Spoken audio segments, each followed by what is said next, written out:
Abrimos una nueva edición de Café Financiero con toda la información necesaria para cuidar tu dinero. Hoy vamos a hablar de un tema que debemos tener presente cuando aseguramos un auto 0 kilómetro.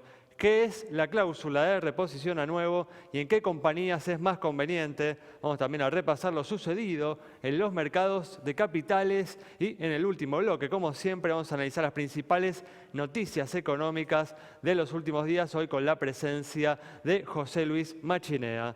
Quédate con nosotros. Tras el siguiente intervalo vamos a regresar con todos estos temas y vamos a responder a todas tus consultas.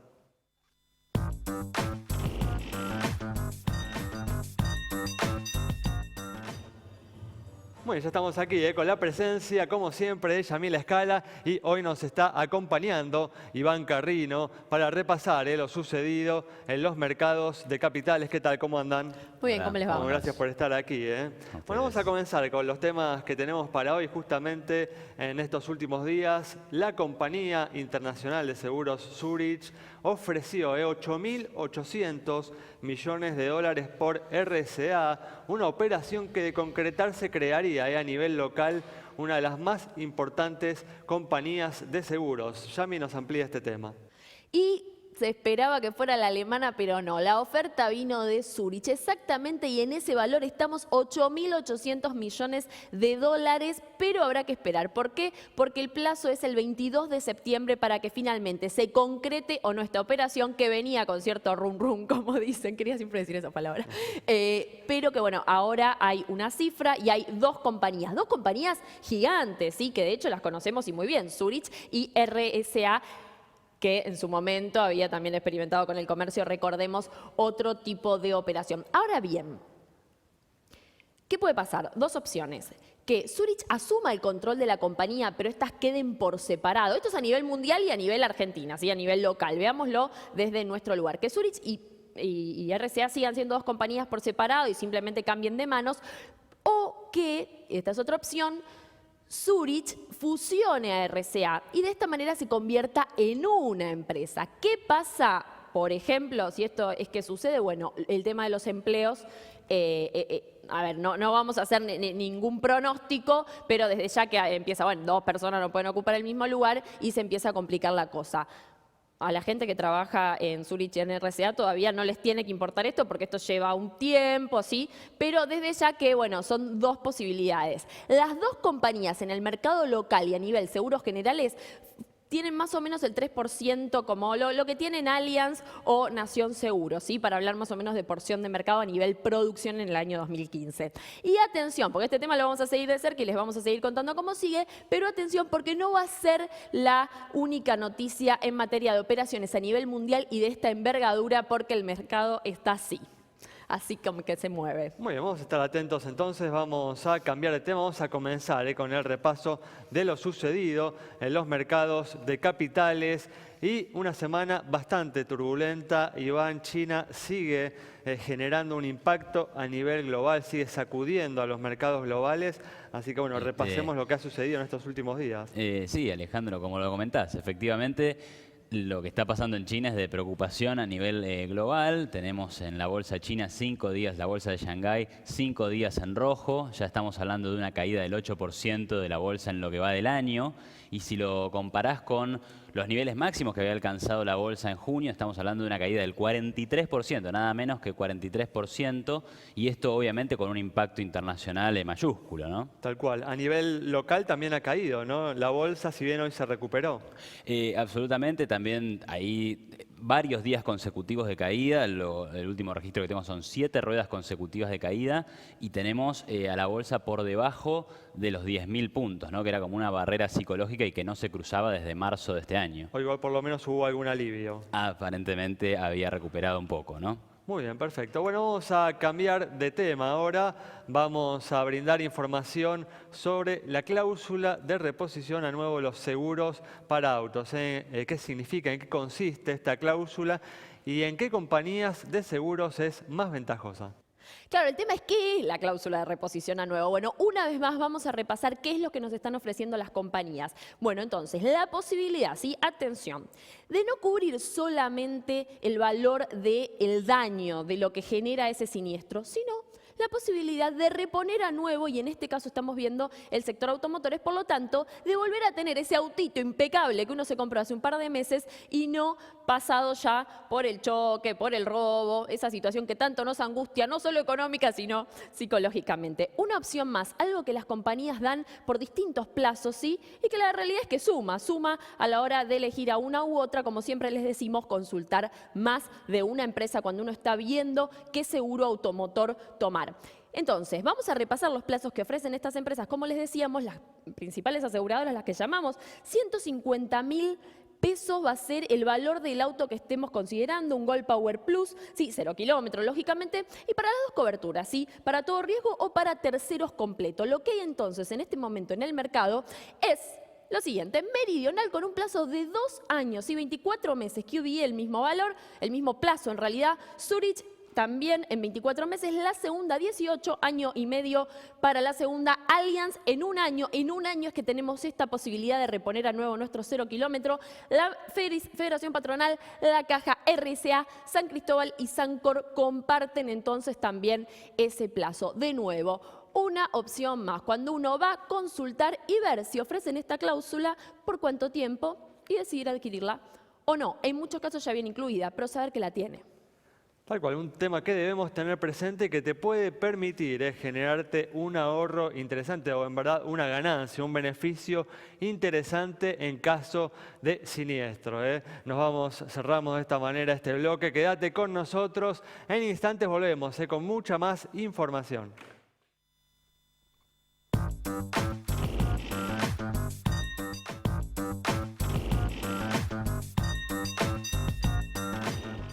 Bueno, ya estamos aquí de regreso y vamos a comenzar a responder a todas tus consultas. Vamos a responder justamente a la consulta de Andrés sobre la situación del ICBC. Hoy paso yo la información porque Santiago Chelana no pudo estar con nosotros. El patrimonio de esta entidad es de 4.800 millones de pesos, sus depósitos de 29.381 millones y esta institución ha ganado en lo que va del año 455 millones de pesos, una institución que tiene buenos indicadores de liquidez y solvencia, por lo que, como veíamos recién, le asignamos una cara sonriente. Muy bien, vamos a cambiar de tema ahora y como hemos comentado en programas anteriores, se estima que por lo menos un 80% de los motociclistas que circulan por el país no tienen contratado un seguro, a pesar de que el seguro de responsabilidad civil es obligatorio. Justamente Maite Peñoñori dialogó con los motociclistas sobre esta cuestión.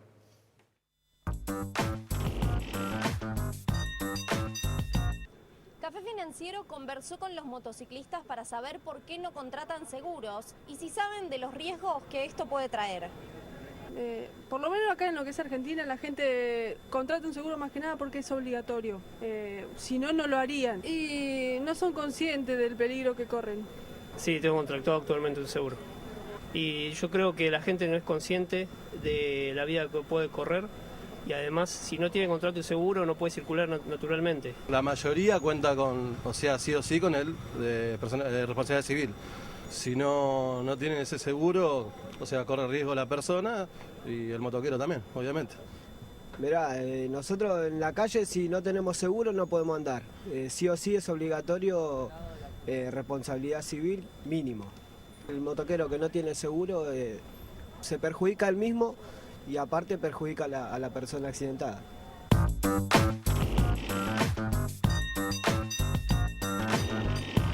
Un tema que definitivamente hay que modificar, como siempre decimos, por una suma exigua, sumamente accesible.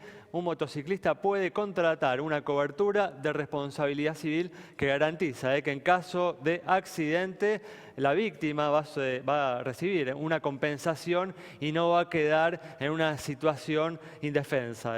Vamos a cambiar de tema, vamos a cerrar el repaso de lo sucedido en los mercados de capitales. Hablamos justamente del impacto que ha tenido los acontecimientos de China a nivel global. hemos mencionado cómo han impactado en los mercados de capitales, también le ha pegado a las monedas y a los commodities, en particular justamente a uno que es muy importante para la Argentina, como es el caso de la soja. ¿Es así, Iván? Es así, como vos lo comentás, la verdad es que las monedas de los países emergentes están en una situación de debilidad en este momento, se está apreciando el dólar a nivel mundial y eso le pega a todas las monedas. Tenés el caso de Brasil, donde el real ya está cotizando en 3,60 y pico pesos reales por dólar, y la estrella de nuestra economía, es decir, la soja, está en niveles muy bajos, alrededor de 330 dólares la tonelada, y en ese sentido, bueno, estamos hablando de una baja marcada respecto de lo que pasaba, por ejemplo, en el año 2014, ¿no? Sí, noticias negativas, ¿no? Para la Argentina, en particular justamente el tema de la soja y la devaluación del real, ¿no? Que afecta las exportaciones de Argentina a este mercado, nuestro principal socio comercial, ¿no? Efectivamente, la devaluación del real, a la que ahora se suma la devaluación china, que es verdad que fue hace unas semanas, pero bueno, todo presiona sobre la competitividad de la economía y el sector exportador, que ya viene golpeado por problemas propios, pero obviamente que esto le añade presión a nuestro comercio internacional. Bueno, vamos a seguir hablando de estas cuestiones con José Luis Machinea en el último bloque, pero ahora vamos a cerrar este bloque respondiendo a una última de tus consultas, en este caso sobre la situación de una compañía de seguros. Para Eugenia, que nos preguntó sobre Nación Seguros, esta empresa presenta estos indicadores: activo 4.494 millones de pesos, pasivo 3.271 millones, patrimonio 1.223 millones de pesos, resultados positivos 502 millones, primas 4.651 millones de pesos, se informa 4.972 juicios. Con indicadores que se condicen con los del promedio del mercado es que le otorgamos la luz verde de nuestro semáforo. Y recuerden, @Café Financiero en Twitter, en Facebook también nos encuentran como Café Financiero, nos escriben y les respondemos. Muy bien, nos vamos de esta manera a un nuevo corte. En instantes estamos de regreso, vamos a estar dialogando con José Luis Machinea sobre los principales temas económicos de estos últimos días.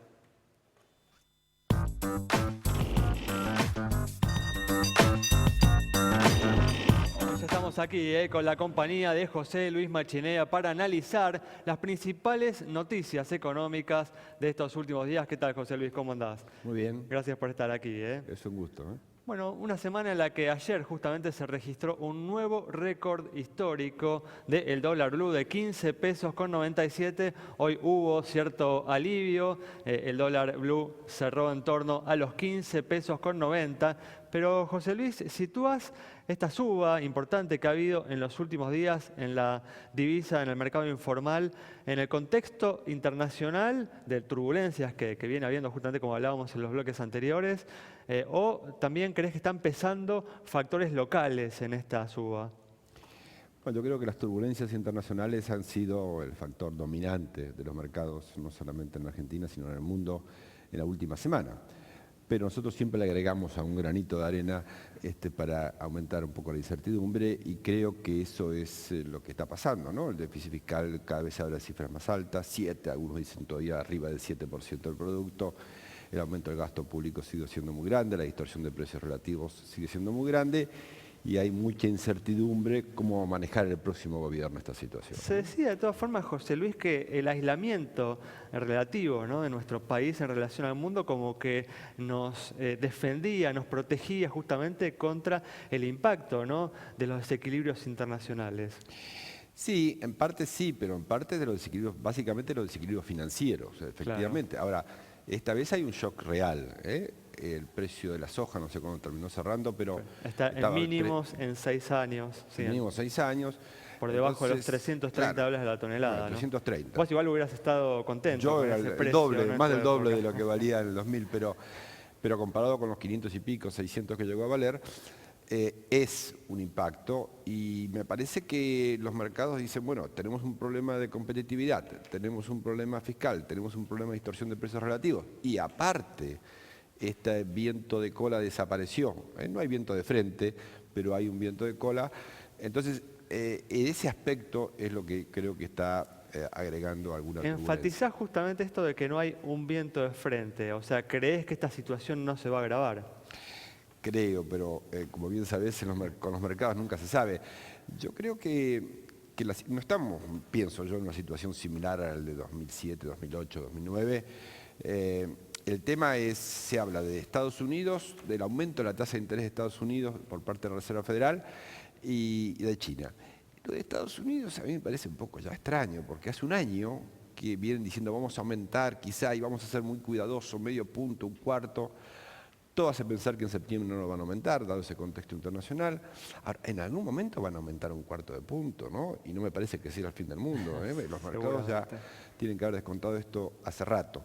Ahora, lo de China sí, es una relativa novedad, porque China está desacelerando su ritmo de crecimiento y la pregunta que uno se hace es ¿por qué? Algunos ponen mucho énfasis en lo que está pasando en el aspecto financiero en China. Y hay razón para preocuparse porque el tamaño del sistema financiero en China pasó de 100 a 220% del producto en 10 años.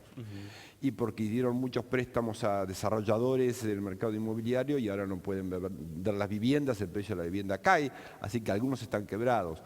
Ahora, mi sensación, teniendo casi 4 trillones de dólares de reservas, que no vamos a tener una crisis financiera al estilo de la que supimos conocer en algunos países desarrollados, sino que el gobierno chino va a arreglar el asunto y pasará factura política, en todo caso, a los que se portaron mal, ¿no?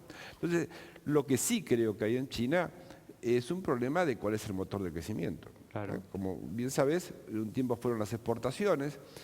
Cuando llegó la crisis del 2008 fue la inversión, porque las exportaciones no podían por la crisis y la inversión llegó a valer 49% del producto, Notable, récord notable. mundial. Ahora está en 48% y el consumo privado cayó, llegó a 35% del producto y ahora está en 36%, ¿no? Para que la gente tenga idea, consumo privado en cualquier país del mundo vale 70, 80% del producto, 35% del producto es muy poco. Y no consiguen aumentar el consumo y esto, la pregunta es entonces, ¿cómo crece China? ¿Y cuál es la reacción de China a estas turbulencias? Dice, voy a devaluar. Y dice, oye, ¿qué querrán los chinos? ¿Querrán de vuelta que las exportaciones pueden ser motor de crecimiento? Y no lo van a hacer. Tienen turbulencia en los mercados financieros. ¿Y qué hacen? Quieren intervenir, dice que no prohíben las compras, las ventas.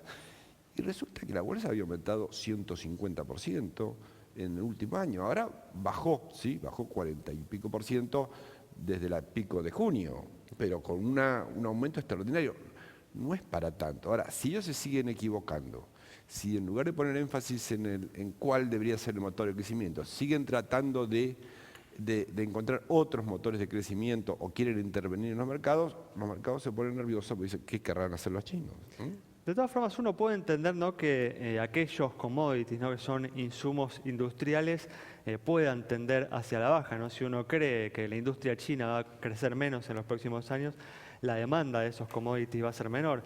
Pero en el caso de la soja, uno puede dudar que la soja va a tener una demanda que va a crecer menos en los próximos años. Yo no creo. Ahora, la década pasada en América Latina, esa no vuelve, ¿no? La década de la soja 550-600 o del cobre o del petróleo, esa década no vuelve.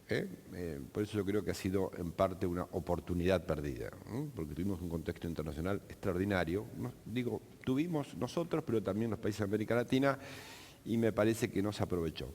Ahora, de ahí a creer que el precio de las commodities va a volver a los valores que fueron los 80, los 90, etcétera, yo no creo, ¿no? Vos dabas el ejemplo, lo de la soja recién, 3.30, 3.50, puede valer 3.70 la soja, valía hace 15 años, me acuerdo bien, 150, y lo mismo uno podría decir del cobre, ¿no? Entonces, el contexto internacional nunca va a ser, creo yo, igual que en los últimos 10 años, esa es la mala noticia, pero tampoco va a ser un tan malo desastre, como el de la década del 90 o principios, ¿no?, de los 2000. Así es, así es. De todas formas, ¿crees que, volviendo ahora al ámbito local, ¿no?, y a las políticas que viene llevando adelante el gobierno en estos últimos meses de su gestión, ¿crees que teniendo en cuenta este contexto internacional que se ha enrarecido, que se ha tornado menos favorable, puede continuar hasta las elecciones o hasta el final de su mandato manteniendo estas políticas económicas? Y creo que va a intentar, y va a tener muchas turbulencias, es cierto, porque este contexto internacional agrava un problema que ya teníamos, Sí, desde ya. muy grande, pero ahora claro, el precio de la soja cae un poco más. Todos los países de América Tuvo Latina igual algo de devalúan. suerte, ¿no? Que el precio de la soja le cayó justo cuando terminó la Que terminó temporada, ¿no? sí, de, la sí, cosecha, sí. de la venta Sí. de la cosecha. No, absolutamente. Pero de cualquier manera, ¿qué es lo que uno esperaría? ¿Qué es lo que uno ve en América Latina? Todos devaluaron, ¿no? Sí. Digo, Brasil devaluó en 2 años 60, 70%, Colombia 40, 50%, Chile 35%. Todos devaluaron, menos nosotros, ¿no? En términos reales. Entonces, ¿qué es lo que pasa? Se acerca el cambio de gobierno. Uno dice, bueno, algo va a haber que hacer con el tipo de cambio, por más que todo el mundo lo desmiente, pero todos los países devalúan porque la situación empeoró y aparte nosotros tenemos nuestro propio problema, nuestro propio atraso, entonces la gente se entra a poner más nerviosa a medida que se acercan los que esperan que sean ciertas iniciativas del próximo gobierno. Y eso puede hacer que en los últimos 3 meses la situación empeore en el margen, pero yo creo que el gobierno va a tratar de resistir hasta el final, sea como sea, y eso puede implicar mayor restricción a las importaciones, por ejemplo, ese tipo de cosas. Perfecto.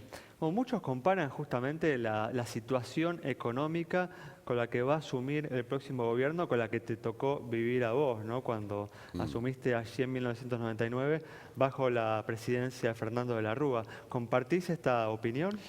Yo creo que la situación actual es muy difícil, no tan difícil como la de ese momento. Creo por una sencilla razón. En ese momento había un problema con el tipo de cambio, todos estamos de acuerdo con eso, pero todos los contratos estaban en dólares. Claro. ¿No? Por lo tanto, intentar moverse significaba romper todos los contratos, con lo que traía eso de... Bueno, ahora vemos el caso de Grecia, ¿no? Que sí. Intenta no salir, Desde ya. y uno puede mirar el caso de Ecuador. Tiene un presidente, como se suele decir hoy día, progresista, tiene dolarizada la economía. Algunos economistas argentinos que estuvieron por ahí le dijeron, bueno, una alternativa sería salir de la dolarización. Y dijo, ni loco. Porque una cosa es decidir que entra, y la otra es decidir que uno sale cuando todos los contratos están en dólares, ¿no? Entonces yo creo que en ese sentido la situación era más compleja. Pero ahora las distorsiones son grandes, pero los contratos no están en dólares, el país no está endeudado con el exterior, ¿no? Y como no está endeudado con el exterior, eso reduce los costos de algún movimiento en su momento del tipo de cambio.